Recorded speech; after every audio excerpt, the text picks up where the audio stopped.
दोस्तों, आज की कहानी है बहू फिर से कबाड़ाई भेज दिया तेरी माँ ने।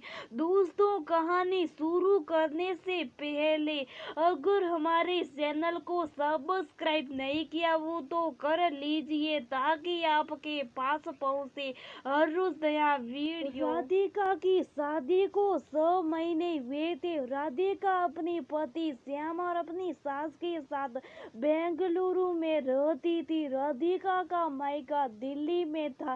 राधिका के पति श्याम बेंगलुरु की एक आईटी कंपनी में मैनेजर के पद पर कार्य करते थे। राधिका भी पढ़ी लिखी थी, लेकिन श्याम को राधिका का जॉब करना पसंद नहीं था। शादी के बाद जब भी राधिका ने श्याम से जॉब करने का तो श्याम ने कभी भी राधिका को जॉब करने के लिए प्रोत्साहित नहीं किया। श्याम हमेशा राधिका को कहता कि ये जगह यहाँ पर तुम इंटरव्यू देने जा रही हो वो हमारे घर से दूर है। अगर राधिका कभी श्याम को लेकर किसी इंटरव्यू के लिए जाती और उसका सिलेक्शन हो जाता तब वो कहता कि आपको मिलने वाली सैलरी बहुत कम है।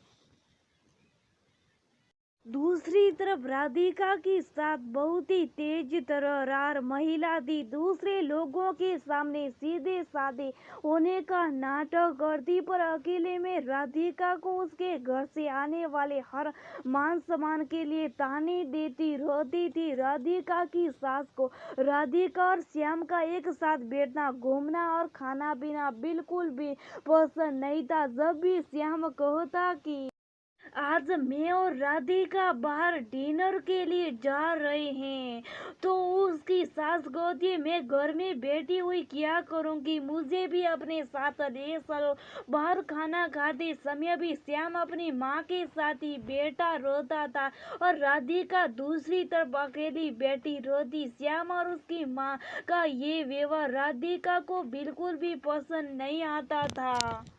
राधिका जब भी अपने माँ को ये सब बातें बताती तो उसकी माँ उसे समझाती हुए कहती बेटी थोड़ा एडजस्ट करो, अभी नई नई शादी, हम कुछ कहेंगे तो हो सकता है तुम्हारी सास और जमाई बाबू को बुरा लगे। राधिका की सास राधिका को हर त्योहार पर ताने देती रहती थी कि तुम्हारे घर से तो पहले त्योहार भी अच्छे से नहीं आते।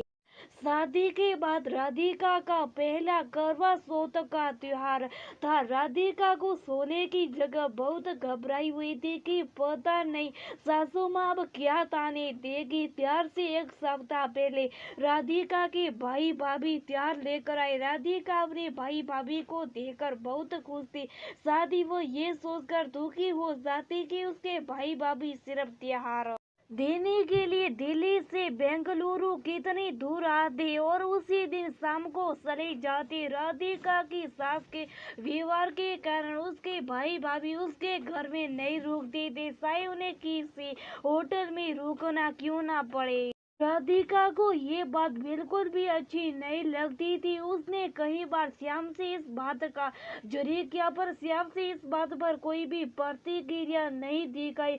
राधिका के भाई भाभी ने करवा चौथ का सामान देकर वहां से 2 घंटे में चले गए। राधिका को बहुत बुरा लगा पर वह क्या करती, कुछ बोलो तो उसके साथ उसकी भाई भाभी के सामने ताने मारना चालू कर देती थी। राधिका ने विदा करते समय अपने भाई भाभी का टीका किया और अपनी भाभी के गले लगती फुट फुट कर रोने लगी। उसकी भाभी को पता था कि राधिका दुखी, पर वह करती तो क्या।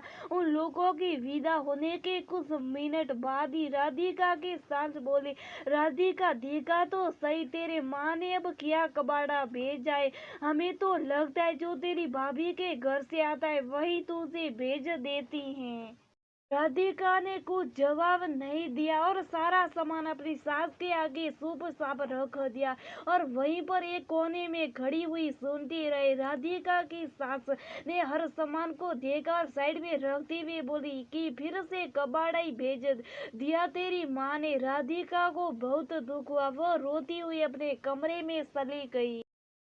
दिन बाद करवा चौथ का दिन आया। राधिका ने भी तैयार होकर पूजा की और सास को उसके मन मुताबिक मिठाई और पैसा का बहाना दिया। राधिका का पहला करवा चौथ होने के कारण सभी रिश्तेदारों की बधाई देने के फोन आने लगे। राधिका ने बड़ों को नमस्कार करके आशीर्वाद लेते रहे। जब राधिका के नंद का फोन आया तो उसकी सास ने इतराते हुए कहा, राधिका तेरी नंद का फोन आया, जल्दी आ। राधिका ने अपनी नंद को नमस्ते कहा। नंद ने भी हंसते हुए कहा, भाभी कैसे जा रहे आपके त्यार हमारे घर में। राधिका ने रोते हुए जवाब दिया, दीदी त्यार तो बस एक बहाना, यहाँ पर तो बहू को निशा दिखाना। इतना कहकर राधिका ने फोन रख दिया और रोती हुई अपने कमरे में चली गई। आज शायद राधिका ने पिछले 6 महीनों में बीते हर त्योहार का जवाब अपनी सास को दे दिया था, पर शायद ही राधिका की सास को उसकी ये बात समझ में आई हो।